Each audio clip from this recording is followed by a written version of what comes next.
তাআলা। আজকে অনেকগুলো প্রশ্ন আমরা পেয়েছি, কিন্তু একটি প্রশ্ন আমাকে খুব টাচ করেছে, সেটি হচ্ছে ডক্টর ইউনূস সাহেবের ব্যাপারে। যে বাংলাদেশের এই প্রেক্ষাপটে আপনারা আলেমরা, বিশেষ করে যারা ওয়াজ মাহফিল করেন, মসজিদে ইমামতি, তারপরে খেতাবতের দায়িত্বে আছেন, মাদ্রাসা বা ইলমি মারকাজে যারা সম্পৃক্ত আছেন, আপনারা এই বিষয়টাকে কিভাবে দেখেন? ওনার ব্যাপারে যদি ব্যক্তিগতভাবে প্রশ্ন করেন, তাহলে আমি বলবো যে ভালোকে ভালো, সাদাকে সাদা, কালোকে কালো বলার মানসিকতা, এটা আমাদের ভিতরে যতদিন পর্যন্ত তৈরি না হবে, জাতি হিসেবে আমরা উন্নত হতে পারবো না। এই যে ইউকেতে আমি আছি, ইংল্যান্ডে আছি, ইংল্যান্ডের অনেক বিষয় আলহামদুলিল্লাহ মুগ্ধকর।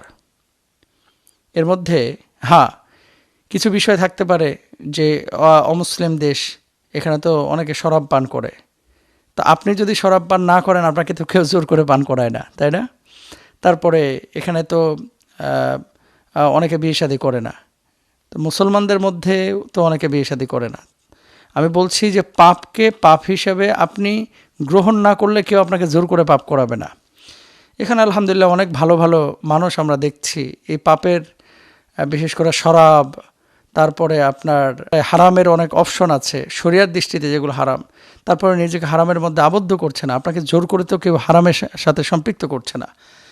এবং এখানে আপনারা দেখবেন যে আগামী 20 বছর 30 বছর পরে মুসলমানদের সংখ্যা কী হারে বাড়ে। কারণ ইউরোপিয়ানরা এখন কিন্তু বাচ্চা কাচ্চা নেয় না, মুসলমানরা তো বাচ্চা কাচ্চা নেয়। এখানে অনেক মানুষ প্রতি জুমায় এই যে ইস্ট লন্ডন মসজিদে, অন্যান্য মসজিদে ইসলাম কবুল করতেছে। তো আলহামদুলিল্লাহ, কেউ তো কারো ভালো কাজে বাধা দেয় না। এখানে খাস পর্দা করে, হাত মোজা পা মোজা পরে অনেক মেয়েরা ঘুরতেছে আলহামদুলিল্লাহ, আবার অনেকে কোনো পর্দাই করে না।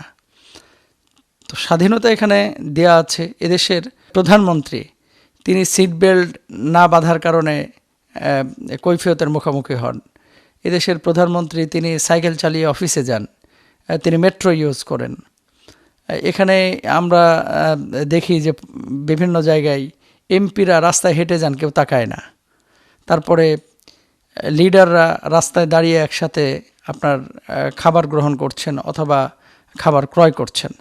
তো আমি যে কথাটা বলতে যাচ্ছি, যে বাংলাদেশে আমাদের লিডাররা বা এই যে ডক্টর ইউনূস সাহেব যে কাজ করছেন, এই কাজ তো আলহামদুলিল্লাহ, আমি তো ওই গত 15-20 বছরে আমি তো নিজেও কারওয়ান বাজারে প্রতি রমজানেই আমার প্রতিদিন যাওয়া পড়তো। কারণ আরটিভিতে প্রায় 9-10 বছর ধরে আমি তো প্রশ্ন করুন প্রোগ্রামটা লাইভ করেছি।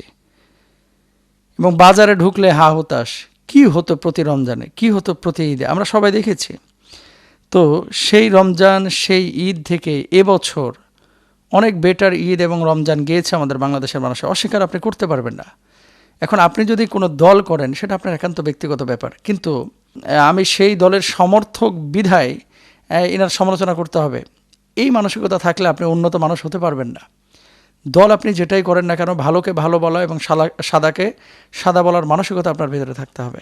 ডক্টর ইউনূস সাহেব নরেন্দ্র মোদীর সাথে যে মিটিংটা করেছে, আমরা দেখেছি তিনি যখন প্রবেশ করলেন তখন সবাই দাঁড়িয়ে তাকে সম্মান করলেন এবং বুক চিতিয়ে তিনি কথা বললেন। এই যে এই ধরনের আমরা লিডারই তো চাই, যারা কারো দাসত্ব গ্রহণ করবে না, বুক চিতিয়ে, বুক ফুলিয়ে, মাথা উঁচু করে বাঁচবে। যতদিন আমরা বাঁচব, সিংহের মতো আমরা বাঁচব।